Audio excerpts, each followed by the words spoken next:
YouTube ప్రేక్షకులందరికీ నమస్సుమాంజలి.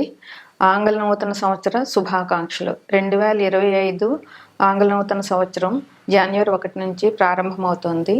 ఈ ఈ సంవత్సరంలో 2025 సంవత్సరంలో శ్రోతలందరికీ, ప్రజలందరికీ సుఖ సంతోషాలు ఉండాలని, అన్ని గ్రహాలు అనుకూలించి వారు అనుకున్న పనులు నెరవేరాలని, వారు సుఖ సంతోషాలతో, శాంతి సౌభాగ్యాలతో వెలసిల్లాలని ఆ భగవంతుణ్ణి ప్రార్థిస్తున్నాను. శుక్లాం భరధరం విష్ణుం శశివర్ణం చతుర్భుజం ప్రసన్నవదనం ధ్యాయేత్ సర్వవిఘ్నోపశాంతయే. అగజా ఆనన పద్మార్కం గజాననమహర్నిశం అనేకదంతం భక్తానాం ఏకదంతముపాస్మహే.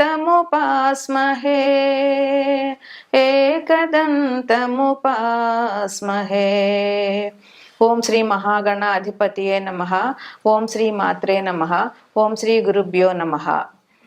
మనం ఇప్పుడు 2025 జనవరి మాస ఫలితాలు చెప్పుకుంటున్నాము. ముందుగా తదుపరి ధనుస్సు రాశి. ఈ రాశ్యాధిపతి గురువు. ఈయన ధనుస్సును లగ్నంగా చేసుకుంటే 6వ ఇంట్లో స్థితి పొంది ఉన్నారు. అయితే ఈ రాశిలో మూల 4 పాదాలు, పూర్వాషాఢ 4 పాదాలు, ఉత్తరాషాఢ 1 పాదం ఉంటాయి. ఈ రాశి వారికి ఈ మాసంలో మిశ్రమ ఫలితాలని చెప్పవచ్చు. ఎందువల్లంటే వీళ్ళకి లగ్నంలోనే రవి ఉన్నారు. ఆయన 13వ తారీఖు వరకు ధనుసు రాశిలో, జనవరి 13వ తారీఖు వరకు ధనుసు రాశిలో ఉంటారు. జనవరి 14న ధనుసు నుంచి మకరంలోకి ప్రవేశిస్తారు. అందువల్ల అప్పుడు మకర సంక్రమణం పండుగ చేసుకుంటారు. ధనుస్సులో లగ్నంలో రవి ఉన్నారు.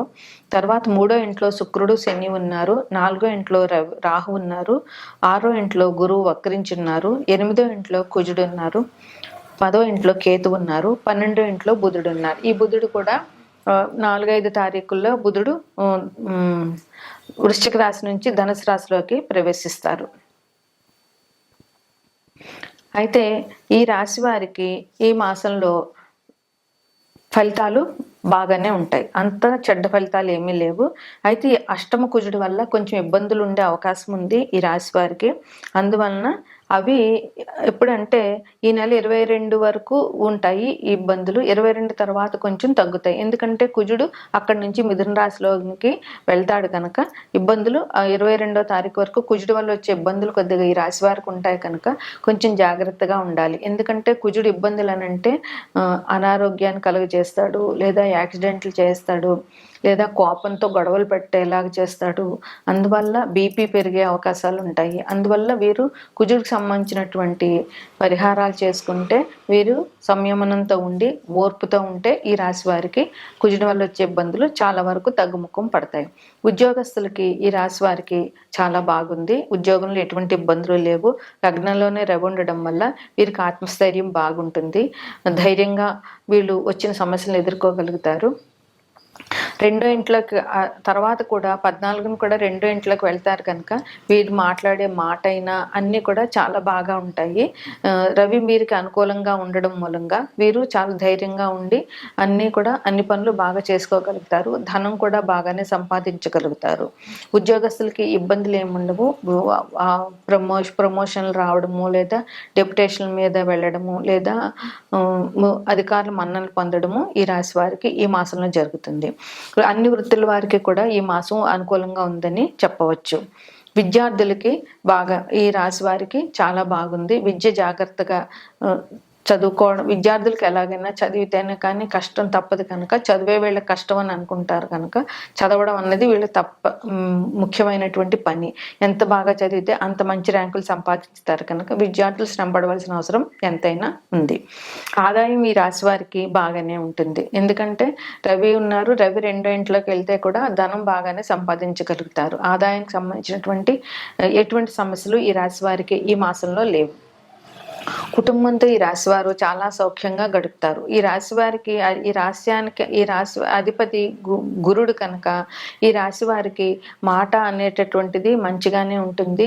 వీరికి మంచి మనసుతో ఉంటారు. అందువల్ల వీరు చాలా బాగా స్నేహ సంబంధాలు, ఇతరులతో సంబంధాలు మంచిగా నెరుపుతారు కనుక ఈ రాశి వారికి ఇబ్బందులు అనేవి చాలా తక్కువగా ఉంటాయి. వ్యవసాయదారులకి ఈ రాశి వారికి చాలా బాగుంది. వ్యవసాయదారులందరికీ కూడా ఈ మాసం చాలా బాగుంది.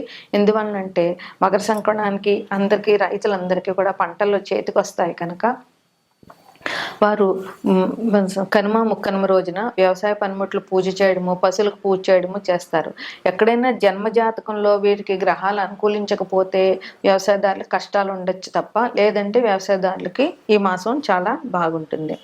వ్యాపారస్తులకి వ్యాపారం బాగుంటుంది. అయితే వ్యాపారానికి సంబంధించినటువంటి ఖర్చులు పెట్టేటప్పుడు వీళ్ళు కొంచెం ఆలోచించాలి. కొత్త వ్యాపారాలు చేసేటప్పుడు ఆలోచించాలి. ఎందువల్లంటే 12వ ఇంట్లో బుధుడు ఉన్నాడు కనుక, వ్యయం కనుక వ్యాపారానికి సంబంధించిన అనవసరమైన వ్యయం చేయకుండా, అనవసరమైన ఖర్చులు పెట్టకుండా ఎంతవరకు ఆ ఖర్చు అవసరం అనేది ఆలోచించాల్సిన అవసరం ఈ రాశి వారికి చాలా ఉంది. వ్యాపారస్తులకి కోర్టు కేసులన్నీ కూడా ఈ రాశి వారు ఈజీగా గెలుస్తారు.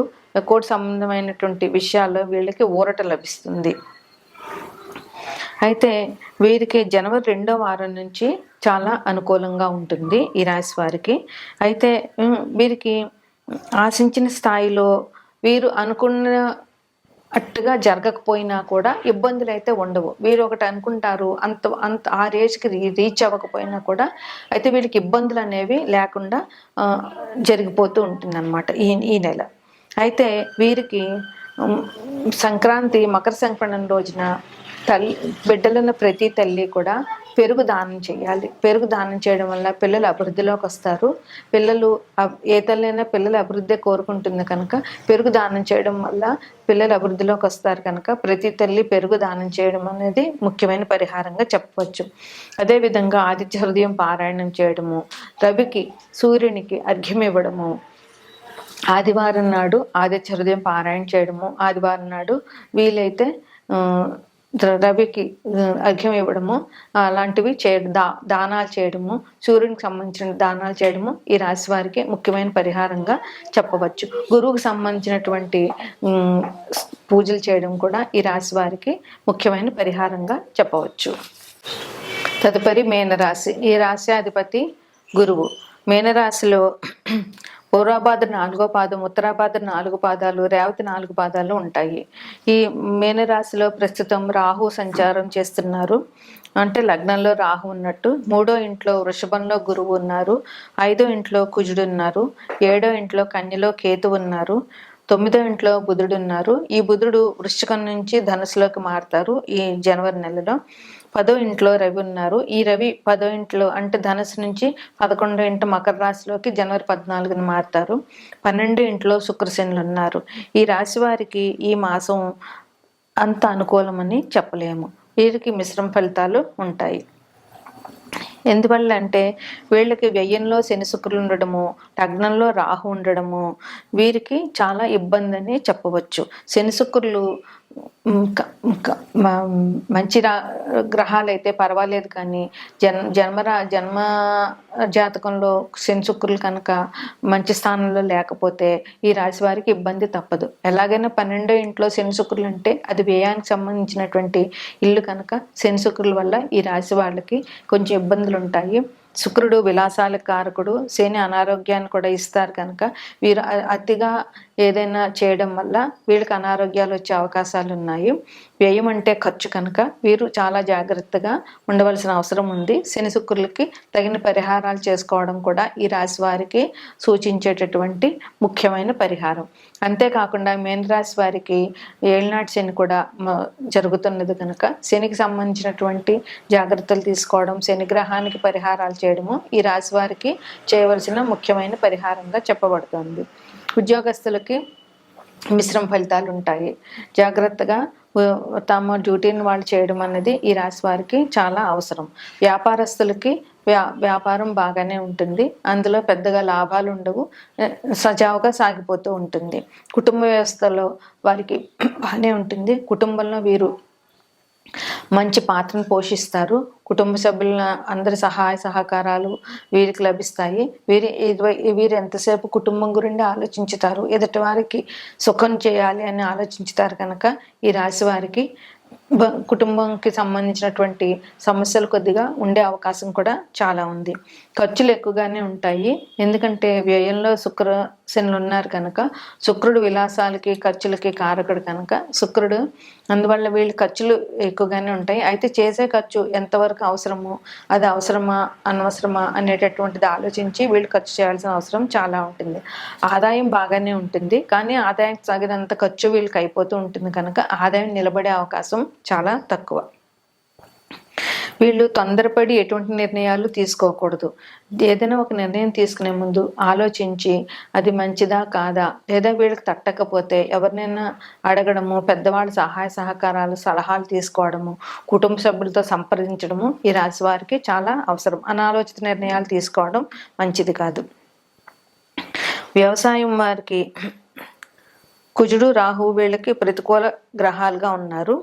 అందువల్ల వీళ్ళకి కొంచెం కష్టాలు ఉండేటటువంటి అవకాశం ఉంది. అలాగే ఈజీ మనీ కోసం వీళ్ళు ఆలోచించుతారు. ఈజీ మనీ అన్నది ఎప్పటికీ మంచిది కాదు. అందువల్ల వీళ్ళకి శని శుక్రుల వల్ల అనవసరమైన ఖర్చులు చేస్తారు, వ్యసనాలకు పాల్పడతారు. అలాగే ఈజీ మనీ కోసం ప్రయత్నిస్తూ ఉంటారు. ఈజీ మనీ అనేటటువంటిది అసలు మంచిది కాదు. దానివల్ల వీళ్ళు నష్టపోతారు తప్ప లాభం అనేది ఉండదు. అందువల్ల వీళ్ళు ఈజీగా వచ్చేటటువంటి డబ్బు కోసం ఎదురు చూడకుండా ఉండడమే చాలా మంచిది. వీరు దైవ దర్శనాన్ని చేయడము, వీరి కులదేవత అయినటువంటి ఆ కులదేవతని, అంటే వాళ్ళ కుటుంబానికి సంబంధించిన పూర్వం నుండి పెద్దలు పూజిస్తూ ఉన్నటువంటి కులదేవత ఉంటుంది. ఆ దేవత ఆరాధన ఈ రాశి వారికి ఈ మాసంలో చాలా ముఖ్యమైనటువంటి పరిహారం. ఆ కులదేవతను పూజించడం వీరికి చాలా అవసరం ఈ మాసంలో. అట్లాగే 14వ తారీఖున రవి మకర రాశిలో ప్రవేశిస్తున్నారు కనుక మకర సంక్రమణం రోజున ఈ రాశిలో ఉన్నటువంటి ఈ నక్షత్రాల్లో పుట్టినటువంటి వారి తల్లులు ఎవరైతే ఉన్నారో వారు పెరుగు దానం చేయడం చాలా అవసరం. పెరుగు దానం చేయడం వల్ల వాళ్ళ పిల్లలు అభివృద్ధిలోకి వస్తారు.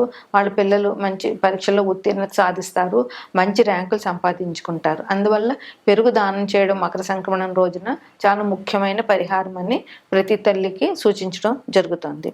అట్లాగే వీళ్ళు రాహువు లగ్నంలో ఉన్నాడు కనుక రాహు అనుకూలత కోసం మినుములు దానం చేయడము, అదే కుజుడు అనుకూలంగా ఉండడం కోసం సుబ్రహ్మణ్యేశ్వరుడి ఆరాధన, జంటనాగులకి పాలతో అభిషేకం చేయడము, సుబ్రహ్మణ్య కథావలంబ స్తోత్రం పారాయణ చేయడము, అట్లాగే సుబ్రహ్మణ్యేశ్వర స్వామి గుడికి వెళ్ళి సుబ్రహ్మణ్యేశ్వరుడిని దర్శించుకోవడము, ఇట్లాంటివి ఈ రాశి వారికి చాలా ముఖ్యమైన పరిహారాలు. అదే రకంగా గురువుకు సంబంధించినటువంటి ఆరాధన కూడా ఈ రాశి వారికి చేయదగ్గ పరిహారం. ఇది ఈ రాశి వారికి జనవరి నెలలో వచ్చేటటువంటి శుభాశుభ ఫలితాలు.